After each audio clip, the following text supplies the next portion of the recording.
my name is Dr. Katherine Weintraub. I'm the professor of saxophone at the University of South Florida and also Southeastern University. In addition, I'm also a private instructor in Tampa, Florida. So today, I will be both performing and teaching the 9th and 10th grade high school Baritone Saxophone Allstate Etudes. It's a mouthful. So I will be starting with the lyrical etude, which is from the Rubeck Advanced Method, Volume 2. This is on page 65, number 6.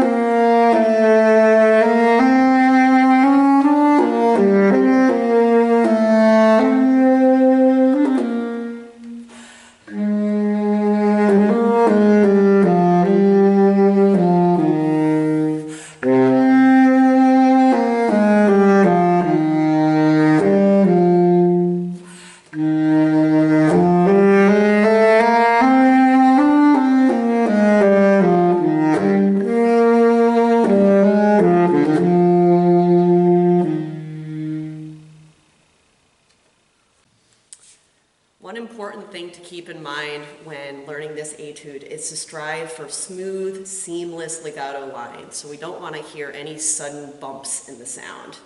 A continuous, uninterrupted airstream will help achieve this. You could practice your scales and some kind of all slurred legato pattern to try and get used to using your air in this way. We do see a couple of accents, in this etude. With these accents, try to think of adding warmth or weight to the note, not extra harshness. And we especially want to think about accenting with the air and not by using extra tongue on the reed.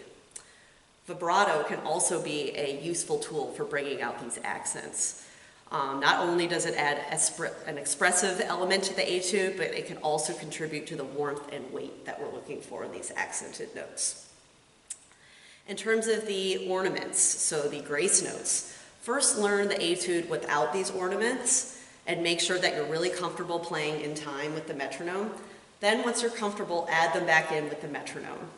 The grace notes should come right before the beat, and they should be graceful and in style with the lyricism of the etude. We don't want them to be rushed or awkwardly accented.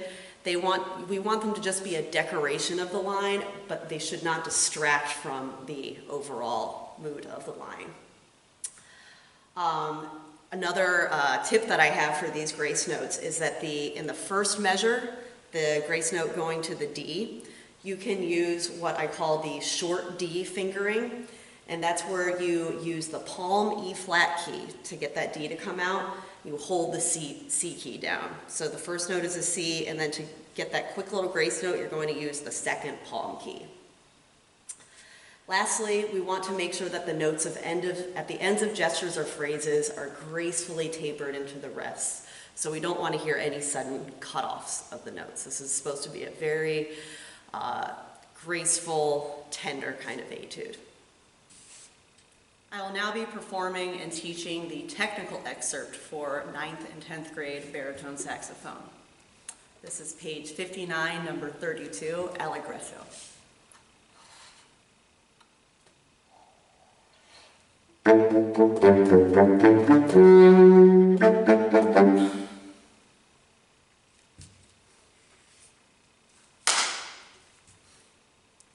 I will now be performing and teaching the technical etude for 9th and 10th grade baritone saxophone. This is page 59, number 32, Allegretto.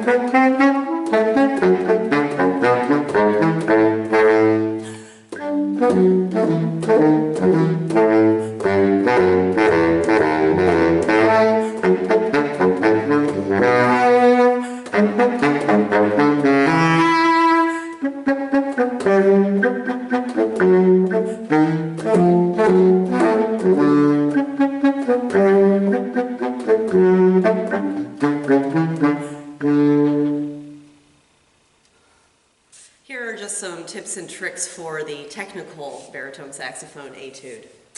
First of all, we can see that we're in the key of B major, not the most friendly key for any saxophone. So we really want to get used to playing in this key a lot and tuning the pitches of the scale. Staccatos. This whole etude is very light and bouncy, so the staccatos should reflect that. So try to think of a more kind of dah, bouncy articulation instead of a harsh dit articulation.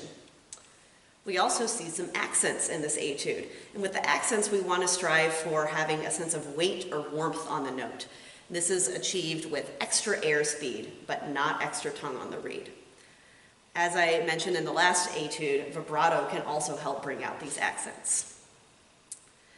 Something else you want to keep in mind, especially when playing in the key of B, is to make smart choices about the use of bis B flat or A sharp versus side B flat or A sharp.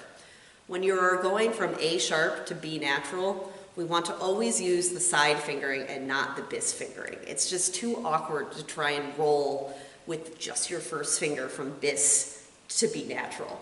So if you aren't used to using the side fingering, just when it comes to that instance, going from A sharp to B, practice this in the context of the scale, just to get that fingering in your repertoire, so to speak.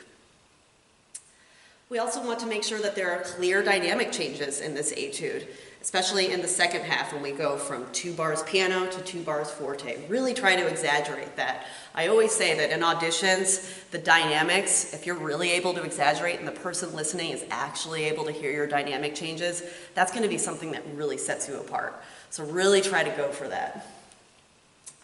This etude is also in 3/4 time, so make sure that this meter is clearly portrayed when you play. The person listening should be able to tell exactly what meter you're in without even looking at the music. So in 3/4 time, beat 1 should be clearly brought out since that's going to be the strong beat of each measure. So just every few bars or so, try to bring out beat 1.